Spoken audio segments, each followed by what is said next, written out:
யோவான் 13:34. நீங்கள் ஒருவரிலொருவர் அன்பாயிருங்கள். நான் உங்களில் அன்பாயிருந்தது போல நீங்களும் ஒருவரிலொருவர் அன்பாயிருங்கள். நாம் ஒருவரில் ஒருவர் அன்பாயிருக்க வேண்டும். இந்த ஒருவரில் ஒருவர் அப்படிங்கிறது நமக்கு பிடித்தவர்கள், பிடிக்காதவர்கள், நமக்கு எதிராக இருப்பவர்கள், நம் சார்பில் நிற்கிறவர்கள் எல்லாரும் இதுல அடங்குவார்கள்.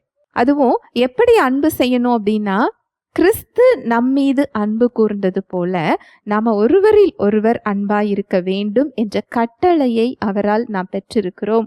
நம்முடைய வெளிப்புற அடையாளத்தினால் அல்ல, நாம கிறிஸ்துவை போல ஒருவரில் ஒருவர் அன்பு கூறும்போது இந்த உலகம் நாம் இயேசு கிறிஸ்துவின் சீஷர்கள் என்று அறிந்து கொள்ளும்.